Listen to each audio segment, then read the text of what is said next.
ഏറ്റവും പുതിയ പെൻഷൻ അറിയിപ്പിലേക്ക് സ്വാഗതം. അപ്പോൾ ആദ്യമായിട്ട് ഈ ചാനൽ കാണുന്നത് നിങ്ങൾ സബ്സ്ക്രൈബ് ചെയ്യുന്ന കാര്യം മറക്കാതിരിക്കുക. നേരെ നമുക്ക് വീഡിയോയിലേക്ക് പോകാം. സർക്കാർ വിതരണം ചെയ്യാനുള്ള ബാക്കി തുക 3 ഗഡുക്കളാണ്. 3 ഗഡുക്കളെന്ന് പറയുമ്പോൾ 4800 രൂപ 62 ലക്ഷം വരുന്ന ജനങ്ങൾക്ക് കൈമാറാനുണ്ട് സർക്കാരിൻ്റെ ഭാഗത്തു നിന്നും.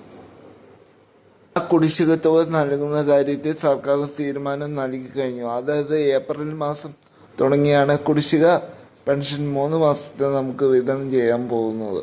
അതായത് വിഷുവിന് ഓണത്തിന് ആയിട്ട് നമുക്ക് കംപ്ലീറ്റ് തുകയും തന്നു തീർക്കും. നമ്മളെല്ലാം കാത്തിരിക്കുന്ന ക്ഷേമ പെൻഷൻ വർധനവിനാണ്. അത് ഈ ഫെബ്രുവരി മാസം 17-ാം തീയതി നടത്തുന്ന ബജറ്റിൽ അതിന് പറ്റിയുള്ള സുപ്രധാന തീരുമാനം സർക്കാർ പുറപ്പെടുവിക്കും. അപ്പോൾ പിന്നത്തെ മാസം തുടങ്ങി നമുക്ക് ആ തുക നിലവിൽ വരുമെന്നാണ് പ്രതീക്ഷിക്കുന്നത്. നമുക്ക് കാത്തിരിക്കാം സർക്കാരിൻ്റെ പ്രഖ്യാപനത്തിനായി.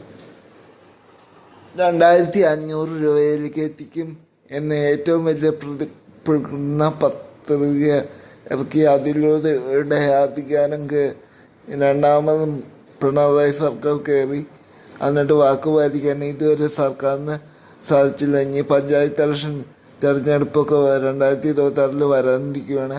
അന്നാണ് സർക്കാരിന് തിരിച്ചടി കിട്ടാതിരിക്കാൻ 100-200 വർദ്ധിക്കാനാണ് സർക്കാരിൻ്റെ ഇപ്പോഴത്തെ പദ്ധതി എന്നാണ് നമുക്കറിയാൻ കഴിയുന്നത്. അങ്ങനെയാണെങ്കിൽ വാർഷികകാല പെൻഷൻ വാങ്ങുന്ന പെൻഷന് വേണ്ടി മാത്രം പെൻഷൻ മുന്നിൽ കണ്ട് ജീവിക്കുന്ന നിരവധി ആളുകളുണ്ട്. അവർക്കൊക്കെ സന്തോഷ വാർത്തയാണ് വരുന്നത്. ഇനി മാസം 1600 അല്ല 1800 വരെ കിട്ടാനുള്ള സാധ്യത തെളിഞ്ഞു വരുന്നുണ്ട്. അത് ജനങ്ങൾക്ക് തന്നെ വാക്കാണ്. അത് എന്ത് പ്രതിസന്ധി ഉണ്ടെങ്കിലും പാലിക്കും എന്ന് മുഖ്യമന്ത്രി അറിയിച്ചിട്ടുണ്ട്. അതുകൊണ്ട് തന്നെ ഈ ബജറ്റിൽ ക്ഷേമ പെൻഷൻ തീർച്ചയായിട്ടും കൂട്ടും. നമുക്ക് കാത്തിരിക്കാം. അപ്പോൾ ഇത്രയാണ് ഈ വീഡിയോയിൽ പറയാനുള്ള. ചാനലൊന്ന് സബ്സ്ക്രൈബ് ചെയ്യുക, സപ്പോർട്ട് ചെയ്യുക, കൂടുതൽ ആൾക്കാരിലേക്ക് ഷെയർ ചെയ്യുക വീഡിയോ. ഞാനിടുന്ന ഓരോ വീഡിയോ നിങ്ങളെ തേടിയെത്താൻ ബെല്ലൈക്കൻ നിങ്ങളുടെ എനേബിൾ ചെയ്ത് വെച്ചാൽ ഞാനിടുന്ന ഓരോ വീഡിയോ നിങ്ങളെ തേടിയെത്തും. നന്ദി, നമസ്കാരം. വീണ്ടും മറ്റൊരു വീഡിയോ ആയിട്ട് കാണാം.